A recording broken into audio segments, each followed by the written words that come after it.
Welcome to Bethel Online Education Hub. Learn anytime, anywhere. Don't forget to like, comment, share, and subscribe for more. Let's learn together, the Bethel way. So, a pleasant day, my dear students. So, welcome to your Physical Educational and Health 1. So, for today, we will tackle the lesson 3, the exercise, eat, and excel. So, before we start our lesson, so we have objectives that we need to accomplish. So, the first one is that at the end of this lesson, you should be able to demonstrate understanding of fitness and exercise in optimizing one's health as habit as required for physical activity performance and as a career opportunity. And two, lead fitness events with proficiency and confidence resulting in independent pursuit and influencing others positively. So here's our objectives that we need to accomplish for today's lesson. So now let's proceed to the first one. So physical fitness as defined. So a person who is free from illness and can do physical or sports activities and still has an extra energy to do more activities is considered to be physically fit. Two, physical fitness is a combination of healthy fitness and body fitness. Health fitness refers to your body's ability to fight off disease. Body fitness, on the other hand, refers to the ability to do strenuous physical or sports activities without getting tired easily. So, pag sinabi natin physically fitness, ito ay physical na kaangkupan o physical na kalusugan. So, ang physical na kalusugan ay tumutukoy sa kakayahan ng katawan ng isang tao na may isagawa ang mga pang-araw-araw na gawain nang hindi agad napapagod at may natitirang enerhiya para sa iba pang mga aktibidad. Kabilang dito ang lakas, tibay, bilis, balanse, at koordinasyon ng katawan. So, ang isang taong may physical na fitness, may physical fitness, ay may malakas at malusog na puso at baga or cardiovascular endurance. So, pangalawa, may sapat na lakas ng kalamnan like muscular strength.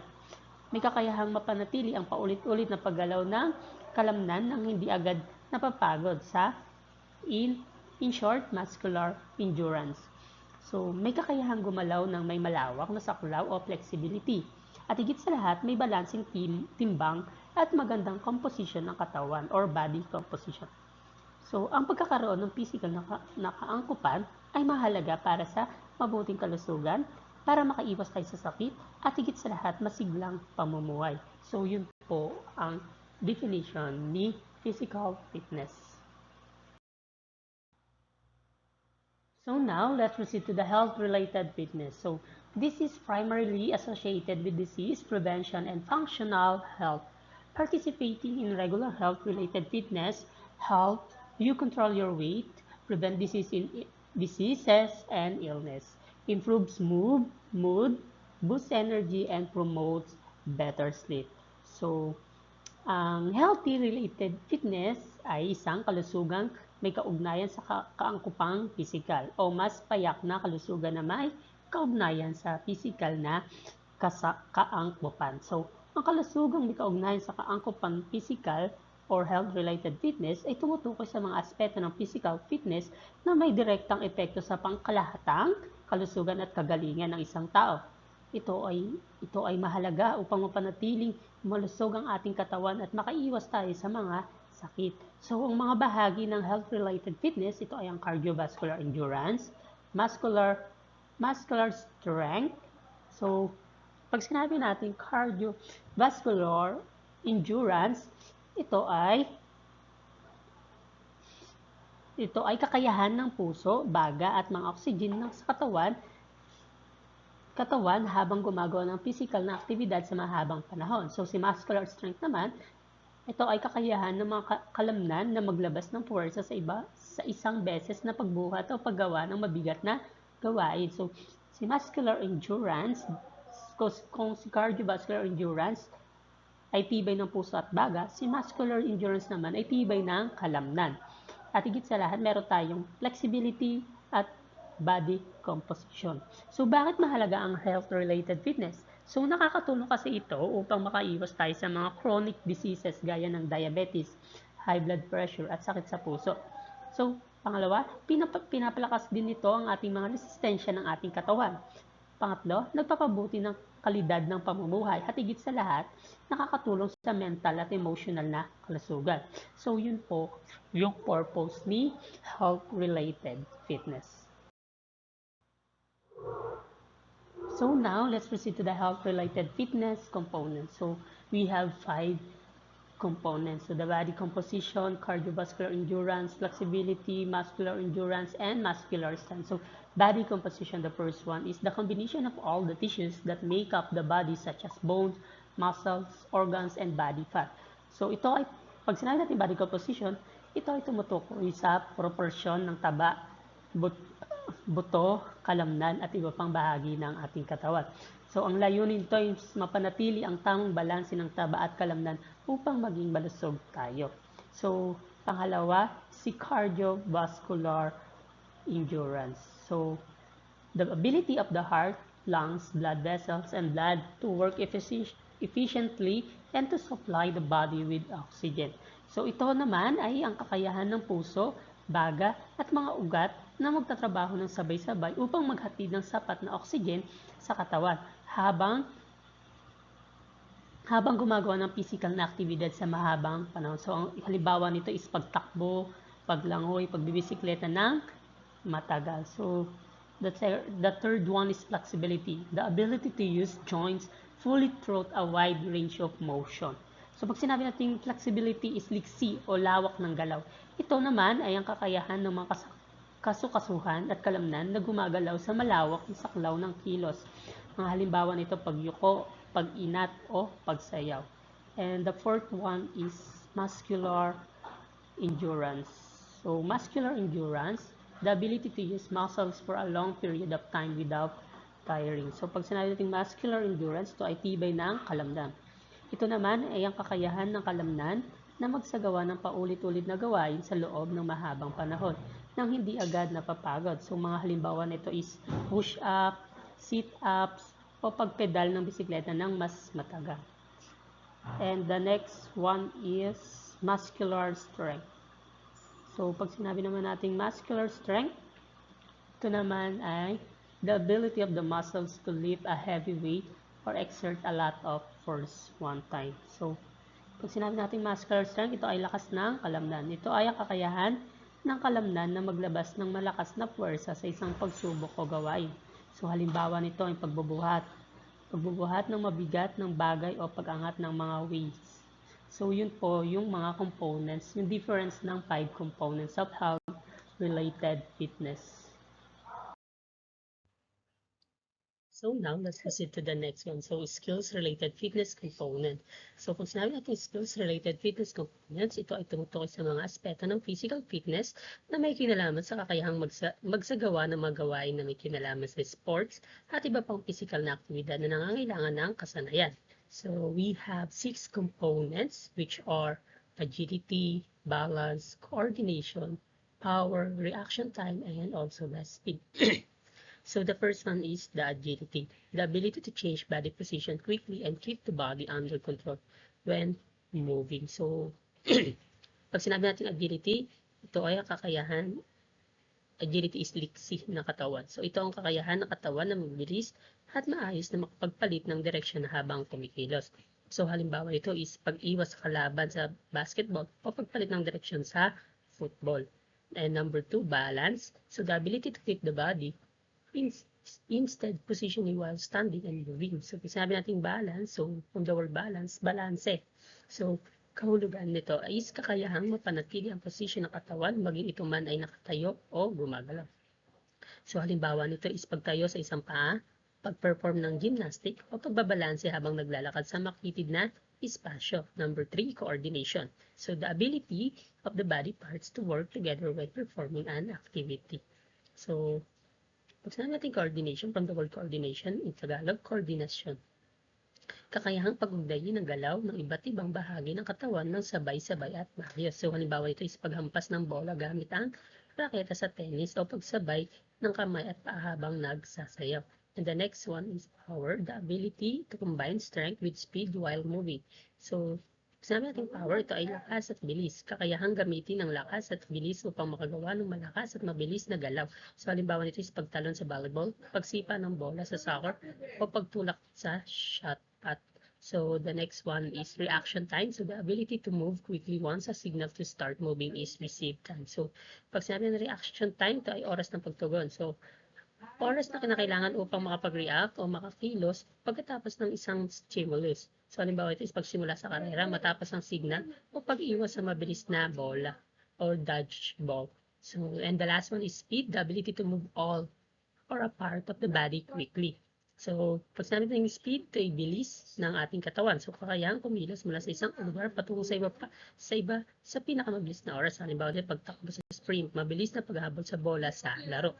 So, pag sinabi natin skills-related components, ito ay mahalaga lalo na sa mga sports at aktibidad na nangangailangan ng mabilis, eksakto at maayos na kilos. Ang pagde-develop sa mga ito ay nakatutulong sa mas mahusay ng performance sa iba't ibang physical activities. So yun po si skills-related fitness component. So now let's proceed to the specific components of physical fitness. So we have 9 specific components of physical fitness. So the number 1 is agility, the ability of the individual to change direction or position in space, in quickness and lightness of movement while maintaining dynamic balance. Number 2, balance, the ability to control organic equipment neuromuscularly states of equilibrium. Number 3, coordination, the ability to integrate the body parts to produce smooth motion. 4, endurance, the ability to sustain long continued construction for a number of muscles group or use, the capacity to bear or last long in certain tasks without undue fatigue. And number 5, flexibility, the quality of plasticity, which gives the ability to do a wide range of movement. So now let's proceed to the sixth one. So organic vigor. It refers to the soundness of the heart and lungs, which contributes to the ability to resist. So number 7, power, the ability of the muscles to release maximum force in the shortest period of time. So number 8, speed, the ability to make successive movements of the same kind in the shortest period of time. And the lastly is strength. So the capacity to sustain the application of force without yielding or breaking. The ability of the muscles to exert efforts against resistance. So here's our 9 specific components of physical fitness. So now let's proceed to the next one. So the physical activity and exercise. So now let's proceed to the activities. So activities done by the skeletal muscles that utilize energy or called physical activities.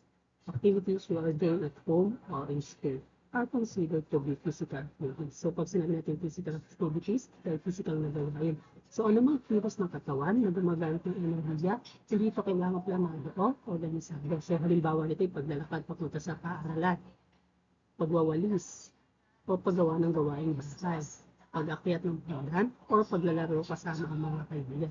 So ang physical activities ay bahagi ng pang-araw-araw ng buhay. Pag ginagawa ito ng madalas, nakakatulong itong makaunlad ang kalusugan, mapanatili ang timbang at maging aktibo ang ating mga katawan. So yun po si physical, si activities.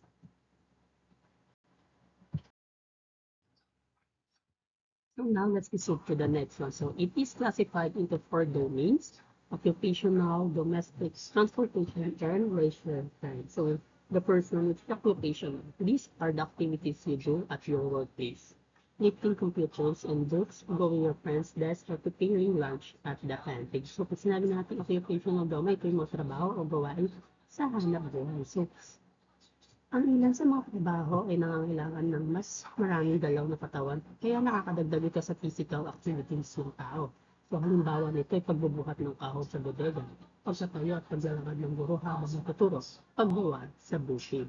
So mga physical aktibidad na ginagawa bilang bahagi ng trabaho o hanap buhay. So yun po si occupation domain. So the next one is domestic. So these are the activities you do at home: washing clothes and dishes, gardening, carpentry, baking, or cleaning at home. Pag sinabi naman natin domestic, kahit simpleng gawain bahay ay nakakatulong upang maging aktibo at malusog ang ating katawan. So halimbawa nga nito, sa pag-awalis, paglalaba, paglilinis ng bakuran, pagdidilig ng halaman. So, ang domestic domain, ito ay mga aktibidad na ginagawa sa loob o paligid ng bahay.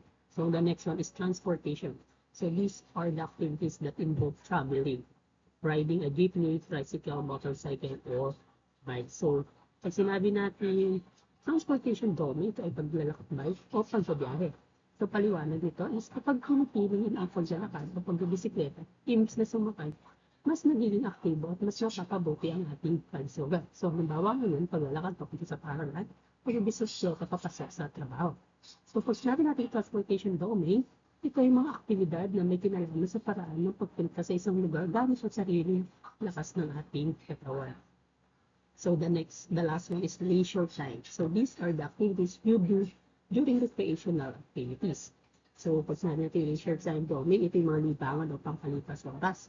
So, ang mga aktibidad na ito ay hindi trabaho o obligasyon, kundi ginagawa para sa kasiyahan, relaxation, at kalusugan. So, halimbawa nga nito is paglalaro ng basketball, pagsasayaw, swimming, jogging tuwing umaga.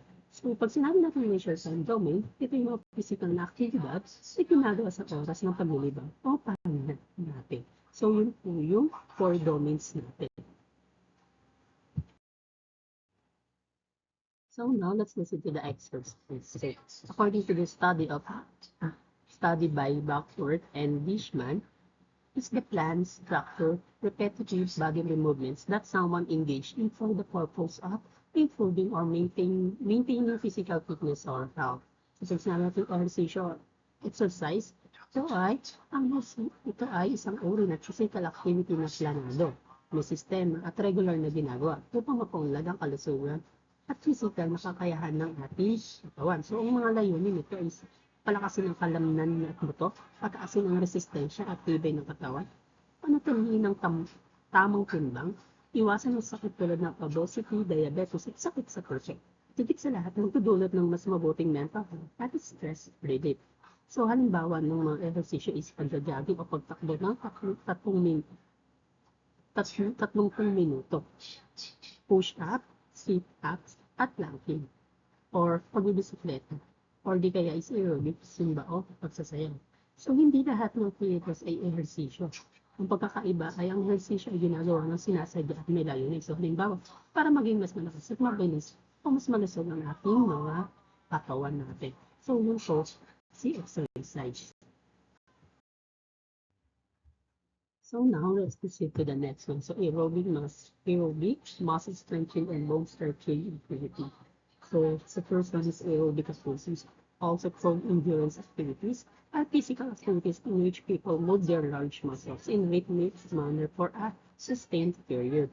So, pag sinabi natin aerobic activity, ito yung ehersisyon pang puso at daga. So, ang aerobic activity ito ay mga aktibidad na nagpapabilis sa tibok ng puso at nagpapalakas sa pahinga. So kapag ginagawa ito ng regular, mas nagiging malakas ang puso at baga, kaya mas tumataas ang endurance o resistensya ng ating mga katawan. So halimbawa nito sa pag-jogging, paglangos, pagbibisikleta, o sayawan, o higit sa lahat, zumba. So the next one is muscle stretching activity. So these kinds of activity which include resistance training and lifting weights cause the body muscles to work or hold against an applied force or weight. So, pag sinabi natin yung muscle stretching activity sa Tagalog, ito ay ehersisyo pang palakas ng kalamnan. So, ang muscle stretching activity, ito ay mga aktibidad na nagpapalakas ng kalamnan sa pamamagitan ng pagbubuhat or pagtutulak. So, nakakatulong ito para maging mas malakas ang kalamnan, makagawa ng mabigat na gawain at higit sa lahat, maiwasan ang pagkakapo natin. So, halimbawa nito ay push-up, sit-ups, weightlifting, resistance band exercise. So, yun po si muscle stretching version. So, let's proceed to the last one. So, bone stretching activity. So, these kinds of activities sometimes called weight bearing or weight loading activities produce a force on the bones that promotes bone growth and strength. So, pag sinabi natin bone stretching activity, ito yung ehersisyong pampalakas ng buto from the word bone stretching. So, ang bone stretching activities ay mga aktibidad na nagbibigay ng puwersa sa mga buto kaya't lumalakas ang mga ito. So paliwanag dito is sa bawat impact na pagtama ng paa sa loob, mas na-stimulate ang buto para maging mas matibay. Kaya nakakatulong ito laban sa osteoporosis osteoporosis sa pagtanda. So, ang mga aktibidad na ng bone stretching activities ito ay nagbibigay ng pwersa sa mga buto kaya lumalakas ang mga ito. So, halimbawa nito is paglalakad, pagtakbo, pagtalon, basketball, or higit sa lahat is tennis. So, yan po yung tatlong mga activities. So, the bone stretching, the aerobic activity, the muscle stretching activity. So now let's listen to the barriers to physical activity. So we understand the benefits of physical activities to our health, especially to our body, but there are circumstances when we become lazy in performing physical activities.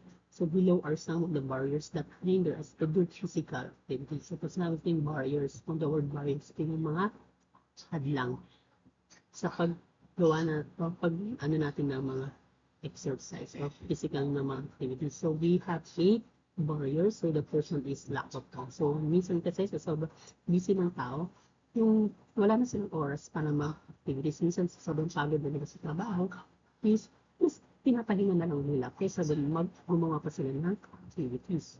So social support, kaya minsan walang support na ng parents or friends, minsan kinukutsa tayo ng mga kaibigan natin or ng parents natin, huwag ka na magayon, niloloko mo lang sa sarili mo. Sometimes yun yung barriers, di ba?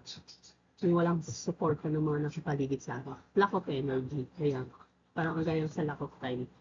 Minsan, di ba, sobrang pagod na sa trabaho, nawawala na tayo ng energy para mag-activities, gumawa ng activities, and lack of motivation. So, yun. Ito madalas to. Minsan pag walang motivation, wala akong inspirasyon, ngayon. Nakakatamad mga physical activities. Fear of injury, yes. Minsan may mga tao takot masaktan, takot masugatan. Kaya di na lang sila mag-activities or gumagawa ng mga exercise dahil na natatakot sila masaktan. Lack of skills, yun.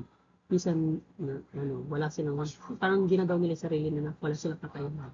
So, yun, lack of skill, high cost of and lack of facilities, and higit sa lahat is weather conditions. So, minsan kapag yung panahon is di maganda, yun, nagkakos din siya para hindi tayo magkaroon ng activities, especially kapag magja-jogging tayo. Magja-jogging ka ba kapag umuulan, di ba? Hindi naman. So, yun, isa sa weather conditions, kaya naging barriers sa physical activities natin. So, yan po yung 8 activities, the 8 barriers to do physical activities.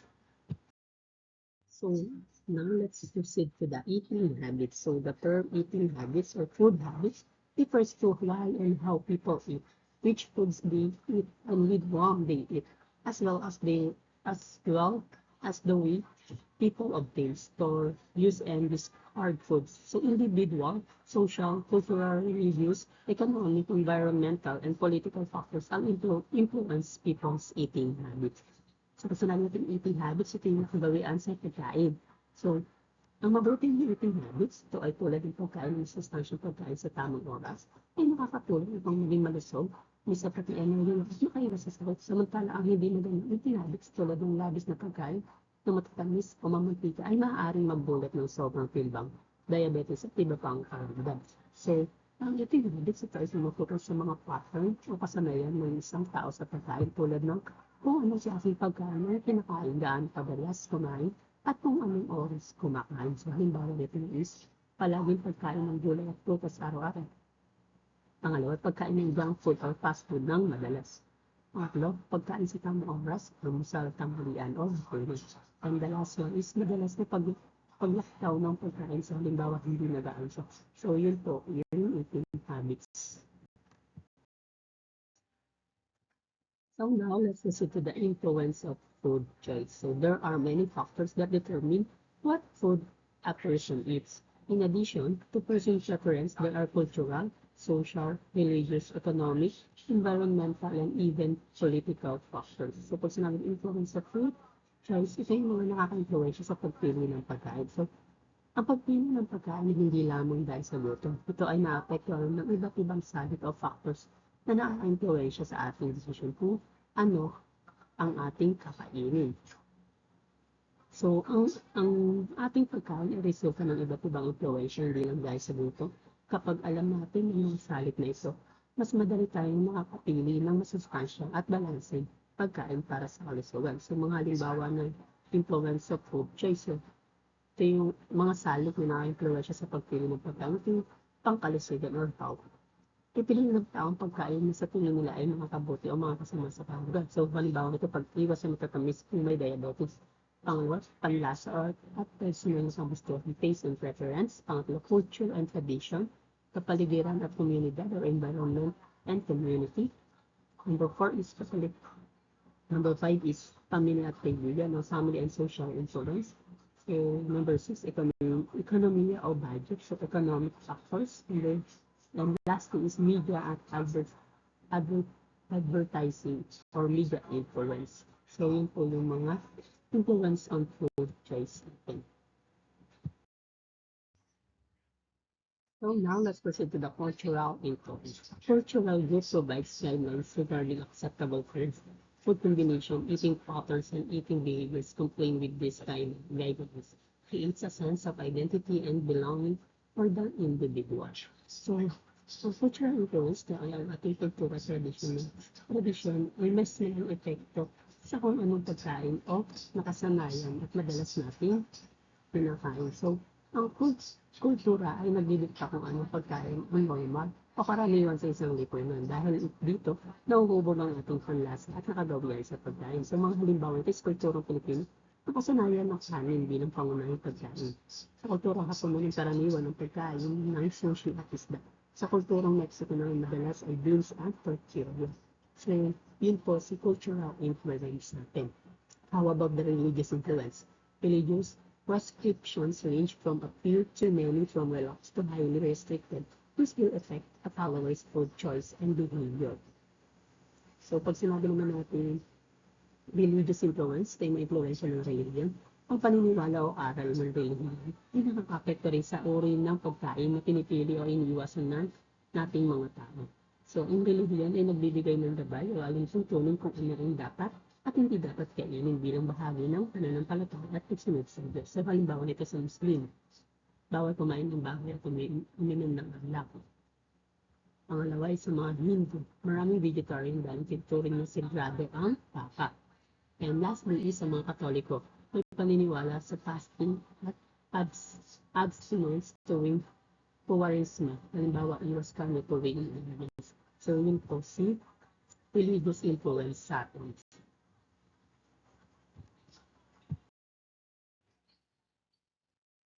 So now, let's proceed to the next word, like social influence. So members of a social group depend on each other, share a common culture, and influence each other's behaviors and values.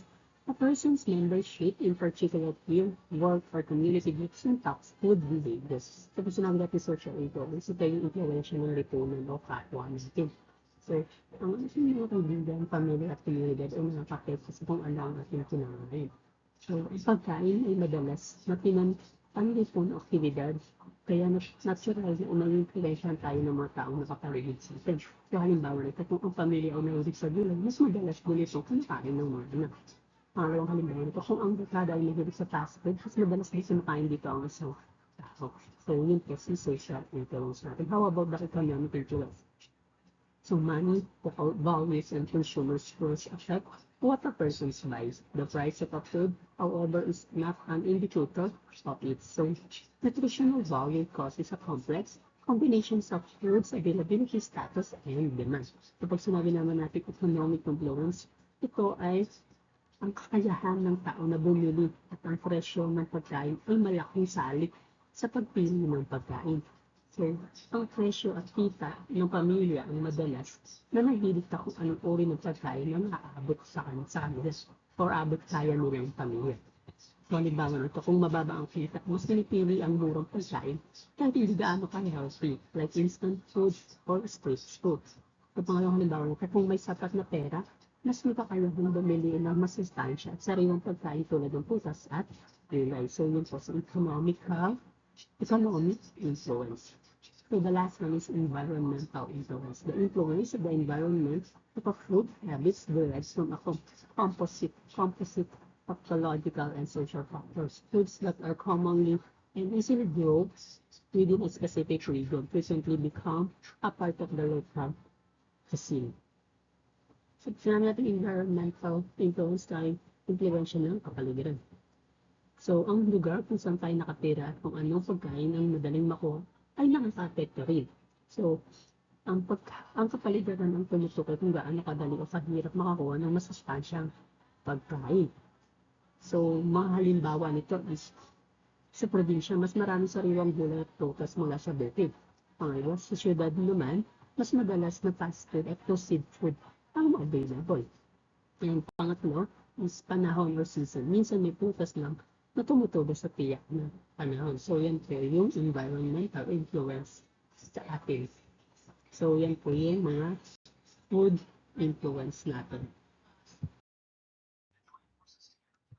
So now let's proceed to the last influence, political influence. So political factors are also influence food availability and trends. Food laws and trade agreement affect food availability and prices within and across countries. Food labeling laws determine the consumers' knowledge of the food they purchase. Eating habits are the results of both external and internal factors, such as politics and values. Respectively, these habits are formed and may change over a person's lifetime. So, pag sinabi sa political influence, ito yung influensya ng mga pamahalaan or politika. So, ito ay tumutupol sa kung paano nakapapekto ang mga batas at kakarang programa ng pamahalaan sa uri ng pagkain na makukuha kinakain ng tao. So, mga halimbawa ito yung mga batas laban sa pagbebenta ng pagkain na hindi ligtas kainin, food safety law, tawag doon. Pangalawang halimbawa, programa ng pamahalaan na promote ng grow food sa mga pamahalaan. Pangatlo, pagbibigay ng subsidy o support sa mga magsasaka or kung mas mura ang presyo ng bigas at goods.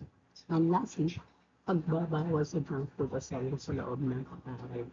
So, ang gobyerno ay may kapangyarihan na impluensya. Impluensyahan ng pagkain ng mamamayan sa pamamagitan ng mga regulasyon, kampanya para sa pagsugan at pagbabantay sa kalidad ng pagkain. Kung maganda ang programa at patakaran, mas magiging available at abot ng masustansyang pagkain natin. So, yun po. Yun po ang political influence natin. So, ang political influence, ito ay galing sa pamahalaan sa pamamagitan ng lakas, regulasyon at programang pangkalusugan na direktang nakaka-apekto sa availability, presyo at kalidad ng pagkain. So, yun po si political influence. So, now, let's proceed to the last slide. So, improving your eating habits. So, when it comes to eating, we have strong habits. Some are good. I always eat breakfast. And some are not so good. I always clean my plate. Although many of our eating habits were established during childhood, it does not mean it is too late to change them. So making sudden, radical changes to eating habits, such as eating nothing but cabbage soup, can lead to short-term weight loss. However, such radical changes are neither healthy nor a good idea and will not be successful in the long run permanently. So improving your eating habits requires a thoughtful approach in which you reflect, retrace, and reinforce. So kung sinabi natin on all of your specific eating habits, both bad and good, and your common triggers for unhealthy eating. And replace your unhealthy eating habits with healthier ones. So kung sinabi natin reinforce your new healthier eating habits. So yan po si improving your eating habits.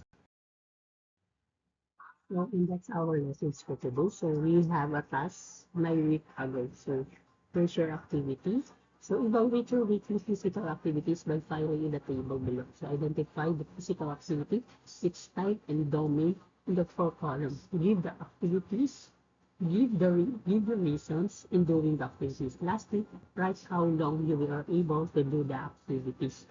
In the last column, write the activities per day. So, ayan, meron din hanggang day 7, physical activities, yan, nagsasalat tayo sa physical activities. Tapos, Pangalawang column, mga types of physical activities. Kung anong domain, reasons of doing the activities, and duration, kung ilang time yung sa ginawa. So, yan po ang inyong activities. Susulat siya sa yellow paper or bond paper. Then, isasend siya sa akin 12 p.m. Send siya sa akin messenger.